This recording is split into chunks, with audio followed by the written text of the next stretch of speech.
Assalamualaikum warahmatullahi wabarakatuh. Perkenalkan, nama saya Sherly Anita Lauli dengan NIM 6103250035 dan teman saya.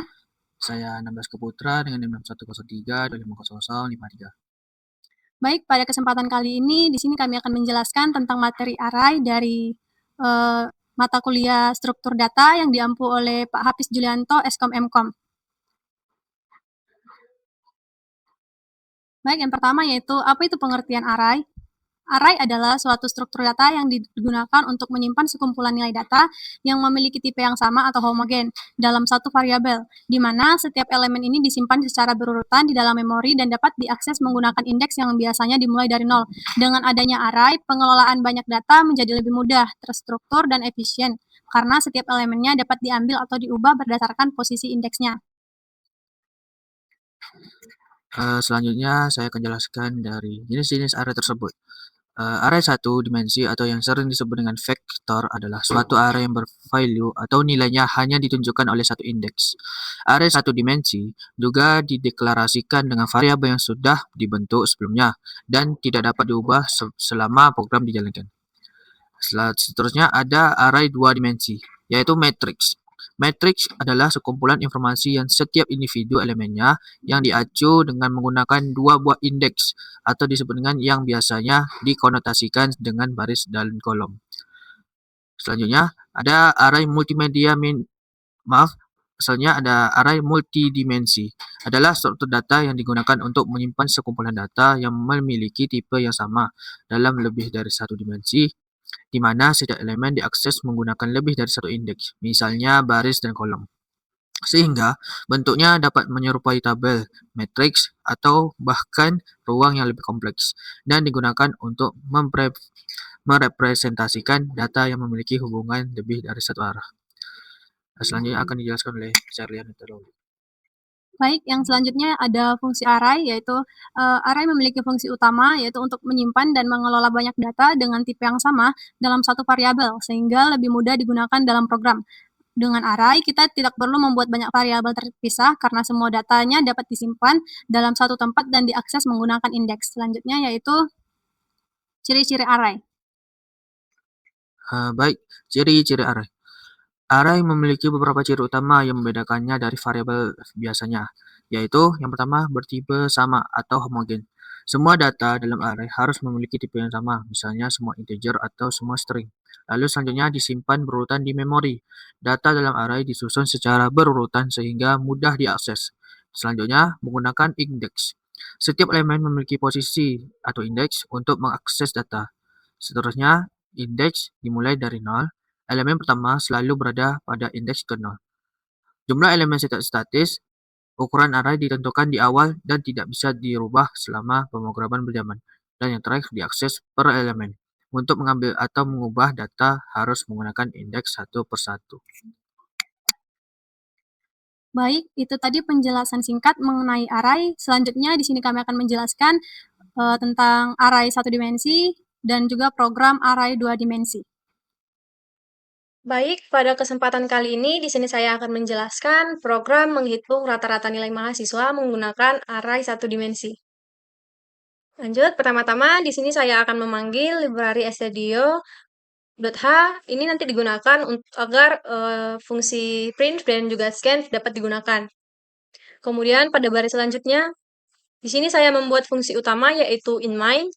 Nah, di dalam inMine ini, di sini saya mendeklarasikan 4 array. Yang pertama yaitu struktur data, yang kedua jaringan komputer, yang ketiga sistem basis data, yang keempat yaitu PBO dengan tipe data yaitu integer, dan juga di sini saya mendeklarasikan array yang bertipe float yang bernama rata. Nantinya ini digunakan sebagai untuk menyimpan hasil rata-rata setiap mahasiswa. Kemudian di sini saya juga mendeklarasikan variabel i. Ini digunakan untuk sebagai variabel penghitung atau counter pada perulangan for. Selanjutnya, di sini saya menggunakan fungsi print untuk menampilkan judul program yaitu rata-rata nilai mahasiswa. Kemudian di sini saya membuat perulangan menggunakan for. perulangan ini nanti digunakan untuk melakukan proses input sebanyak 3 kali, karena data yang akan dimasukkan nanti itu adalah data dari 3 mahasiswa. Nah, di dalam perulangan ini, I sama dengan 0 itu berarti perulangannya dimulai dari indeks ke 0, kemudian I kurang dari 3 berarti perulangan ini nantinya akan terus berjalan selama nilai I-nya masih kurang dari 3. Kemudian I++ berarti setiap selesai satu kali perulangan, nilai I-nya akan bertambah 1. Sehingga nanti urutan perulangannya adalah 0, 1, dan 2. Selanjutnya, di dalam perulangan ini akan ditampilkan nomor mahasiswa. Nah, di dalam fungsi printf ini digunakan I tambah 1, agar tampilannya nanti adalah mahasiswa ke-1, mahasiswa kedua, dan mahasiswa ketiga.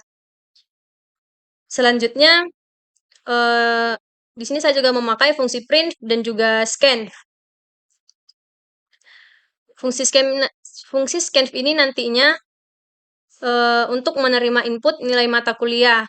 Nantinya nilai yang dimasukkan itu akan disimpan ke dalam array struktur data, array nilai jaringan komputer, array nilai sistem basis data, dan juga array nilai pemrograman berorientasi objek.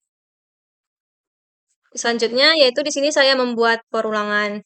Yang kedua, yaitu I sama dengan 0, I kurang dari 3, I++.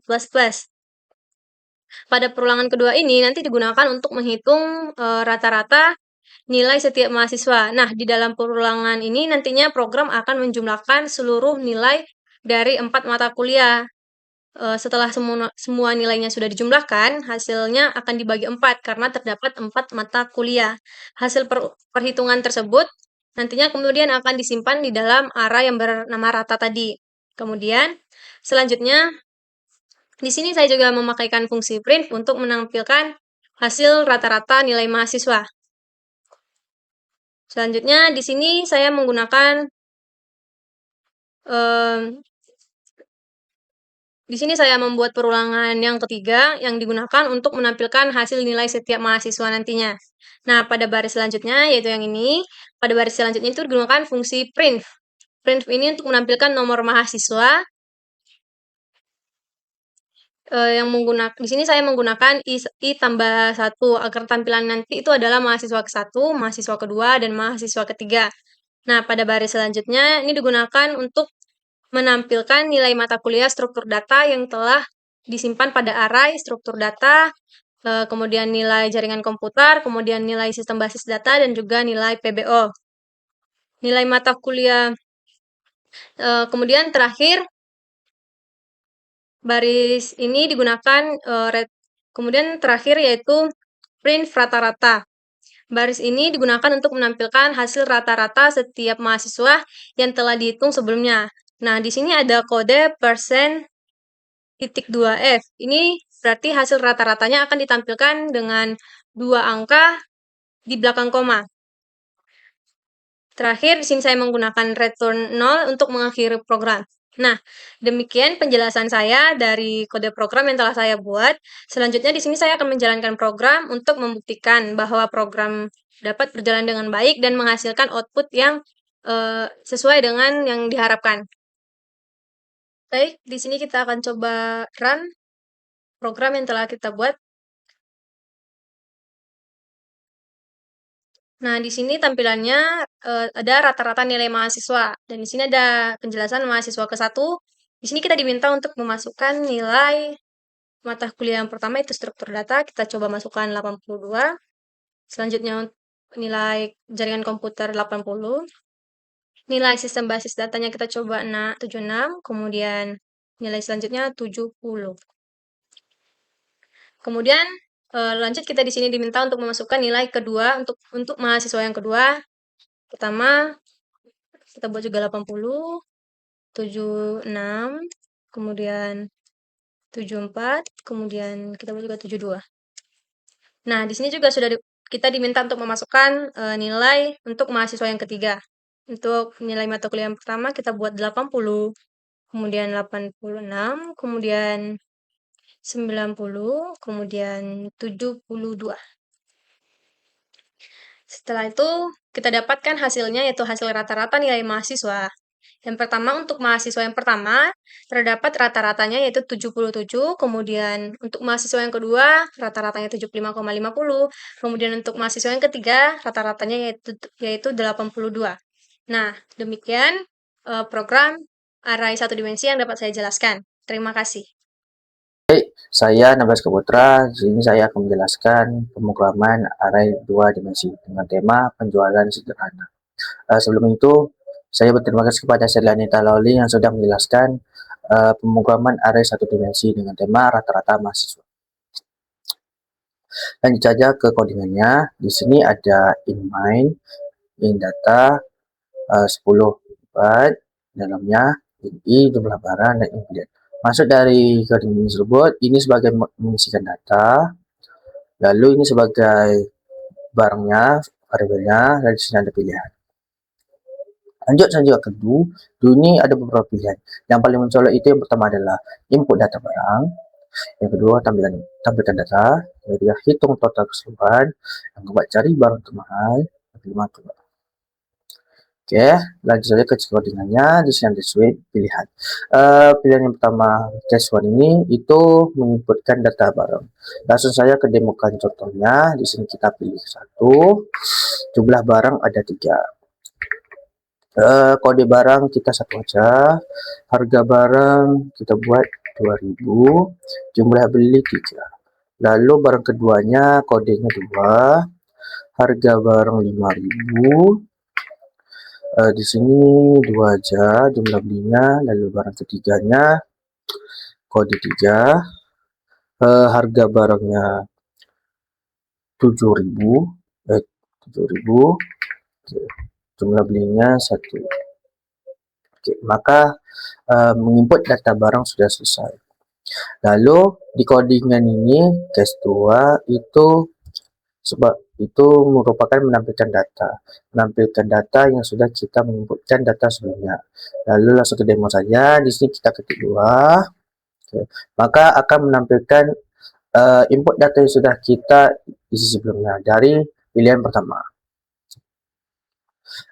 Lanjut ke codingnya. Di sini ada case 3. Case 3 ini sebagai menghitung total keseluruhan. Langsung ke demonya. Di sini kita ketik aja pilih 3. Maka total penjumlahan adalah 23.000. Mengapa 23.000? Dikarenakan kode barang ini kan kode barang 1 harganya 2000 dikali dengan 3, maka totalnya 6000. Lalu kode kedua barang keduanya 2 harganya 5000 dikalikan 2 jumlahnya, maka hasilnya 10.000. Lalu kode barang ketiga harga 7.000, jumlahnya pembeliannya 1, totalnya 7.000. Maka akan ditotalkan semua dari harga setiap barangnya. Maka hasilnya adalah total penjualannya adalah 23.000. Dan selanjutnya codingan ke case 4. Case 4 ini itu menjelaskan cari barang termahal. Langsung ke demonya. Di sini kita aja ketik 4, pilih 4, maka menampilkan barang dengan total terbesar yaitu kode barang 2 dengan total harga 10.000. Lalu ketik Kesma itu keluar dari coding tersebut. Di sini kita contoh saja demo, pilih 5. Maka pemrograman sudah selesai. Sekian dari presentasi dari saya. Jika ada salah kata atau kurang penyampaian, begitu juga dengan teman saya Sherly Anita Lawli, kami meminta maaf sebesar-besarnya. Saya akhiri. Wassalamualaikum warahmatullahi wabarakatuh.